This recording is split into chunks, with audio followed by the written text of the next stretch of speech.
Hello, my beautiful souls. Welcome sa ating tarot reading sessions. Keep in mind, general reading po ito. Maaaring mag-resonate, maaaring hindi. Kunin niyo na lang po kung para sa inyo and leave the rest. Maaaring mag-shift na energies or magkabaliktad ang sitwasyon. Kaya kayo na pong bahala kung saan kayo nakalugar sa reading natin. So, let's see.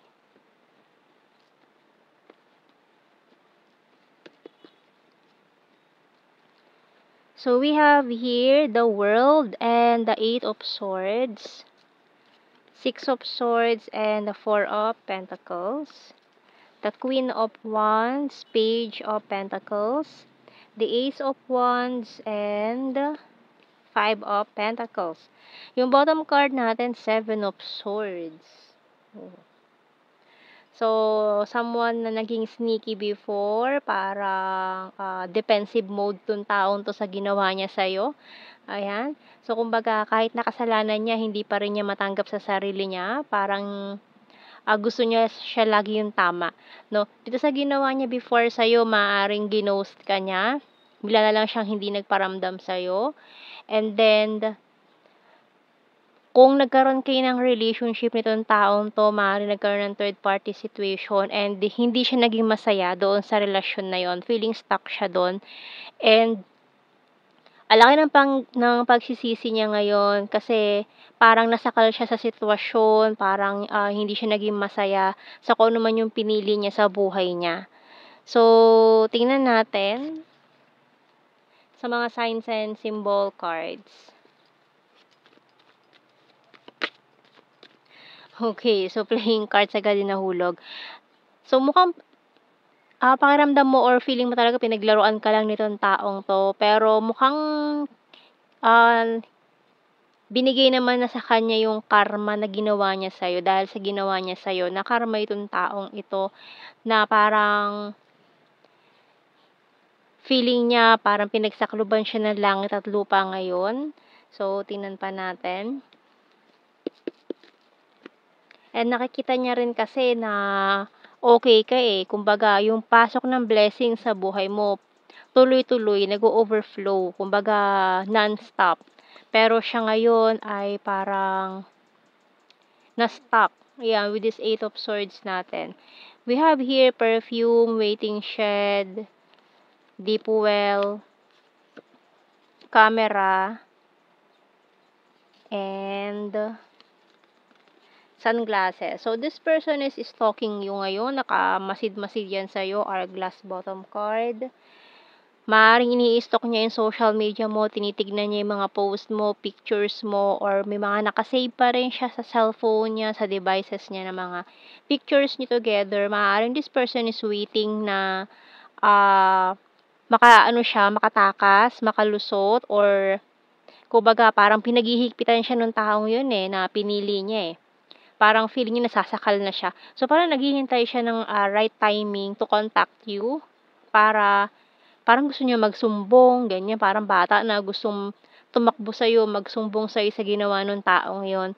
Pero dahil nga parang aminado siya na parang feeling niya wala siyang lakas ng loob gawin yon dahil sa mga ginawa niya sa'yo kasi aminado siya nasaktan ka niya. And tingnan natin, kuha tayo ng messages galing sa mga archangels natin about this reading. Maring secretly pinagmamasdan ka niya or secretly watching you, and base na rin sa mga post nila ng partner niya ngayon sa social media, parang okay naman. So, parang this person is wearing a mask na rin, parang nagpapanggap siya na they are okay pero hindi. So we have here Indigo and Crystal Children by Archangel Metatron. You have a bond with children. In particular, you can help children who are sensitive. So, maaaring natulungan mo rin yung taong ito sa mga pinagdaanan niya sa buhay. Kaya hinahanap-hanap niya yung healing capabilities mo na parang very suiting para sa kanya yon. Tingnan natin, more messages natin dito. Sa ating tarot messages, oracle cards. Talagang naghihintay 'tong taong 'to, eh, lalo na with this hourglass. Feeling niya nauubusan na siya ng oras, ng panahon, and iniisip niya makakatakas pa ba siya sa gano'ng sitwasyon. Lalo na kung nagkaroon na sila ng anak nung taong yun na pinili niya ngayon. Mahirap na para sa kanya, ayun, it's a disaster talaga. So, disaster talaga yung nangyayari sa buhay nitong taong 'to ngayon without you. And stubborn but practical. So, maaaring yung choice niya na yun is parang nagpaka-practical lang siya na pinili niya yung taong yun. Kasi feeling niya yun ang pinaka-the best option. Siguro dahil sa finances. Feeling niya yun ang makakatulong sa kanya sa finances. Kaya parang yun ang pinili niya. Pero yun nga, hindi siya naging masaya. Parang sunod-sunuran lang siya. Wala siyang backbone, ganyan. Parang tingin niya is inutil siya kasi yung taong yun ang nagpo-provide ng lahat. So, I'm so in love with you. I want to see you this weekend. Pero yung gustong-gusto ka pa rin makita nitong taong to. I will start to save money. So, nag-i-struggle talaga siya ngayon. And can I call you? You're so sweet and caring. And this is not over yet. Okay. So, yung bottom card, caught in the middle. So, ayan na nga, malinaw na third party issue ang nangyari dito. Yung taong yun na akala niya makakatulong sa kanya, makakapagpagaan ng buhay niya, yun pa pala yung reason kung bakit miserable siya ngayon, disaster mode, ang energy niya. So, tingnan pa natin more messages to the hidden truth oracle cards. I'm becoming a better person. We will be together again. So, yun ang gusto niya eh, no? And we both know I'm not the one for you. So, siguro inisip niya na lang din to na hindi kayo yung para sa isa't isa. And parang nagsiself-pity din siya na sinasabi niya, deserve niya yung mga nangyari sa kanya dahil sa ginawa niya sa'yo. And it's time for me to heal now. So, maaaring ikaw, nakapag-move on ka na, nag-heal ka na from this connection, and mukhang okay ka naman na ngayon. And we also have here, I want you. I know that I crossed the line with you. Ayan, sumobra na siya eh, no? Sumobra siya sa, nagpakakampante itong taong to na parang okay lang sa'yo lahat ng gawin niya. Okay, so sumobra na siya na hindi niya alam na sobra-sobra na yung nagawa niya. Ngayon lang niya na-realize, no? Lalo na ngayon na para siyang sinampal ng karma ngayon sa nangyayari. I don't react when people mention you and I'm so attracted to you. So, yung bottom card, I wish I had treated you better. So, ayan, no, mga pagsisisi niya dito na natrinato ka niya ng ganun, tapos napunta siya sa ganong klase ng tao na kasama niya ngayon, kasalukuyan niyang partner ngayon, pero hindi niya magawa ng takasan. Lalo na kung kasal na sila ng taong yun or may family na sila, may anak na sila. Kaya mahirap na talaga sa kanya makawala dun sa sitwasyon na yon, sa taong yon. So, tingnan natin, kuha tayo ng initials natin dito. Maring initials ng mga pangalan nyo or anything na pwede mabuo related sa inyo. So, meron tayong X and J, R, K, U, L,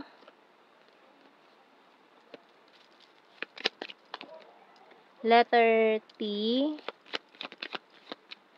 letter V, H, N, N, B, C. So, yung bottom card, letter E. Okay, so kuha tayo ng blue card natin dito. Ayan, deception. So, maaaring very manipulative din yung taong yun na pinili niya. Na may mga pinaniniwala siya sa mga kwentong walang katotohanan. So, we also have here past life lover and attraction. So, talagang attracted pa rin siya sa'yo. Maaaring may mga past life encounters na rin kayo nitong taong to. Maaaring pwede rin kasing karmic relationship to na para sa inyo, it's about lessons in life lang na hindi kailangan tambayan o kailangan lampasan lang, ganyan. So, tingnan natin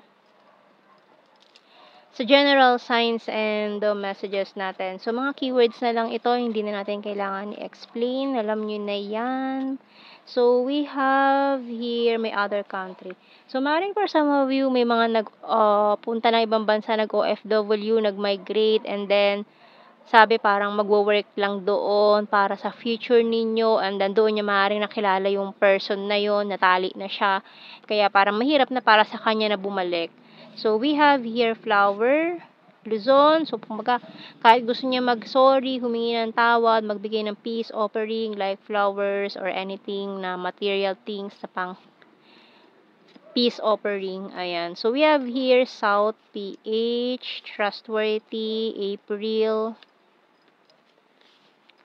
North PH, Flower Farm, Animal Lover, Attractive, Shy at First, Good Heart, Karmic Relationship, Perfect Smile. So, maaaring nga, ayan, ang lakas ng karmic relationship dito na maaaring it's about lessons in life lang. Tumating siya sa buhay mo para turuan ka ng lesson, para maging mas stronger ka, para malaman mo yung worth mo, and makita mo yung tao na talagang deserve mo. So, we have here amazing and talented, has a dirty sense of humor, high expectations, number 10, October, air sign, Gemini, Libra, Aquarius, Saltyholic, Hilarious, and Weird. So, yan ang ating reading, my beautiful souls. Thank you for watching. Take care and God bless. See you in our next reading, guys. Bye-bye.